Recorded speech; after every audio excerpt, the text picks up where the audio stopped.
Ya, baik, selamat datang kembali di channel Tanya Soal. Di video kali ini kita akan lanjutkan kembali pembahasan soal matematika.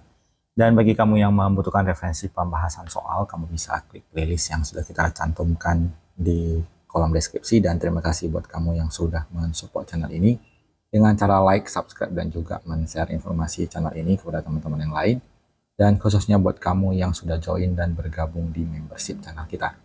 Dengan bergabung di membership, kamu bisa mendapatkan akses ke video-video yang kita buat khusus untuk para member yang sudah bergabung di channel ini. Baik, kita bahas soal di video kali ini. Perhatikan gambar berikut. Diketahui panjang sisi EF 2,5 cm, kemudian AF-nya 6, AB-nya 6,5, CD 1,75. Jika sudut DEF adalah sudut siku-siku, keliling bangun pada gambar adalah titik-titik. Jadi karena AB adalah 6,5, berarti panjangnya DF juga 6,5, kemudian panjang DB juga adalah 6, maka kita anggap ED sebagai A, BC sebagai B.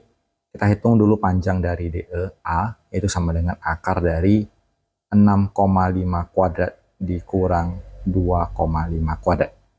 Jadi kita hitung nilainya masing-masing. 6,5 kuadrat menjadi 42,25 dikurang dengan 2,5 kuadrat, yaitu 6,25. Kita peroleh menjadi akar 36, nilainya sama dengan 6, kita tulis di sini 6. Kemudian untuk nilai B, kita hitung dengan akar dari 6 kuadrat ditambah 1,75 kuadrat. Kita peroleh menjadi akar dari 36 ditambah 1,75 kuadrat. Kita peroleh di 3,0625 menjadi akar dari 39,0625. Kita hitung nilainya, akar dari 39,0625 adalah di 6,25. Kita tulis nilainya. Maka kelilingnya kita mulai dari A, jadi 6,5 AB ditambah BC 6,25 ditambah C ke D 1,75 ditambah D ke E 6 ditambah E ke F 2,5 dan kembali dari F ke A, yaitu nilainya sama dengan 6. Kita jumlahkan satu persatu. 6,5 ditambah 6,25 ditambah 1,75 ditambah 6 ditambah 2,5 ditambah 6, jadi nilainya sama dengan 29. Kita pilih jawabannya di option B. Kita lanjut ke soal berikutnya. Perhatikan gambar berikut. Nilai X yang memenuhi adalah titik-titik. Kalau kita anggap ini sebagai tinggi, maka tinggi bagi kedua segitiga yang pertama dan segitiga yang kedua itu nilainya sama. Baik, kita tuliskan bahwa tinggi kuadrat sama dengan tinggi kuadrat. Bagi segitiga yang di kiri berlaku 40 kuadrat dikurang 24 kuadrat. Bagi yang di kanan berlaku 4x tambah 8 kuadrat dikurang 60 kuadrat. Kita hitung masing-masing. 40 kuadrat berarti 1600 dikurang 24 kuadrat 576 sama dengan 4x tambah 8 kuadrat dikurang 3600. Kita hitung menjadi 3600 jadi positif, ditambah 1600 dikurang 576 menjadi 4624 sama dengan 4x tambah 8 pangkat 2. Jadi kita akarkan. Akar dari 4624, 68 sama dengan 4x tambah 8. Keluar ruas kita kurang 8, 60 sama dengan 4x. Maka nilai X sama dengan 60 dibagi 4 menjadi 15. Jawabannya di option B. Kita lanjut ke soal berikutnya. Dua tongkat bersandar pada tembok. Jarak antar alas kedua tongkat tersebut sama, yaitu 1 meter. Panjang kedua tongkat tersebut masing-masing 1,25 meter dan 2,6 meter. Selisih tinggi kedua tongkat tersebut dari lantai adalah titik-titik. Jadi kita bisa gambarkan, misalkan keadaan pertama ini adalah tembok. Jarak antar alas kedua tongkat sama, yaitu 1 meter. yang tongkat kedua juga 1 meter, yang satu panjang tongkatnya 1,25, yang satu lagi 2,6. Kita anggap ini tinggi tongkat yang pertama, ini tinggi tongkat yang pertama, itu yang kedua. Tinggi yang pertama kita peroleh menjadi akar dari 1,25 kuadrat dikurang 1 kuadrat. 1,25 pangkat 2 kita peroleh menjadi 1,5625 dikurang 1 menjadi akar 0,5625. Jadi akar dari 0,5625 nilainya 0,75. Untuk tinggi yang kedua, akar dari 2,6 kuadrat dikurang 1 kuadrat. Jadi 2,6 kuadrat nilainya 6,76 dikurang 1, akar 5,76, jawabannya 2,4. Maka selisih tingginya adalah 2,4 dikurang 0,75. Jadi 2,4 dikurang 0,75, kita peroleh 1,65. Kita pilih jawabannya di option C. Kita lanjut ke soal berikutnya.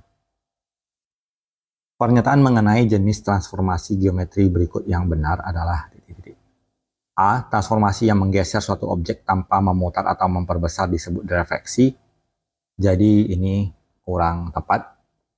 Transformasi yang memutar objek sekitar suatu titik disebut dengan translasi, ini juga salah, harusnya rotasi. Transformasi yang mengubah objek menjadi cerminan terhadap sumbu tertentu disebut rotasi, ini salah, ini harusnya refleksi. Transformasi yang mengubah ukuran objek dengan faktor skala tertentu disebut dilatasi, jawabannya benar. Kita lanjut ke soal berikut. Titik 2,3 ditranslasikan hingga berpindah ke titik bayangan min 2,4. Translasi yang dilakukan adalah titik-titik. 23 ditranslasikan menjadi min 24. Maka translasinya adalah min 24 dikurang dengan 23. Min 2 dikurang 2 menjadi min 4, 4 kurang 3 menjadi 1. Maka jawabannya adalah min 41, jawabannya di option D. Kita lanjut ke soal berikutnya.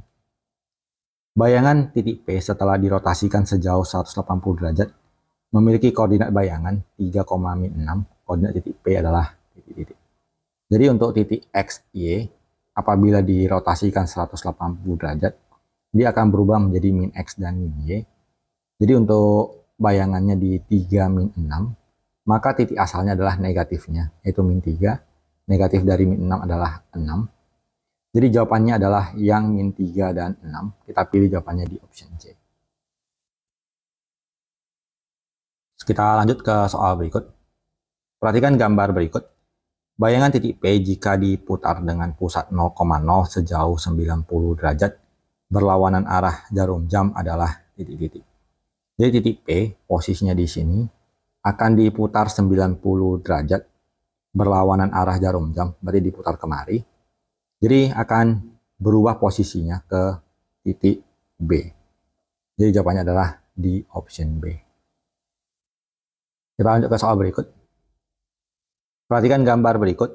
Koordinat bayangan C jika ditranslasikan sejauh 3 min 4. Titik C ditranslasikan 3 min 4 berarti digeser 3 ke kanan. 1, 2, 3. Kemudian min 4 berarti 4 ke bawah. 1, 2, 3, 4. Berarti koordinat adalah di 5, negatif 2. Kita pilih jawabannya di option A. Kita lanjut ke soal berikut. Perhatikan gambar berikut. Jika segitiga A aksen, B aksen, C aksen adalah hasil transformasi geometri segitiga ABC, jenis transformasi yang dilakukan adalah titik-titik. Jadi dari posisinya kita hubungkan dulu A ke A aksen, kemudian B ke B aksen, dan kita perpanjang. Kemudian C ke C aksen. Berarti pusat dilatasinya adalah di 0,0. Kemudian kita akan hitung posisi dari titik B, nilai X-nya dari 2 menjadi 4, itu yang paling gampang dibaca, berarti perbesarannya sebesar 2 kali. Jadi kita pilih dilatasi dengan faktor skala 2 dan pusat di 0,0, jawabannya adalah di option A. Kita lanjut ke soal berikutnya. Koordinat bayangan segitiga ABC dengan A 0,5 B 3,2, C 1,1 oleh translasi 3,4 adalah titik-titik. Untuk A aksen kita dapatkan di 0,5 ditambahkan dengan 3,4 menjadi 3,9. Untuk B aksen kita peroleh 3,2 ditranslasi 3,4 menjadi 6,6. Untuk C aksen 1,1 ditranslasi 3,4 menjadi 4,5. Jadi jawabannya adalah 39, 66, 45. Kita pilih jawabannya di option C. Jadi demikian pembahasan soal untuk kesempatan kali ini, dan apabila kamu membutuhkan rekomendasi buku latihan soal, kamu bisa klik link produk yang sudah kita sematkan. Semoga bermanfaat dan sampai jumpa di video berikutnya.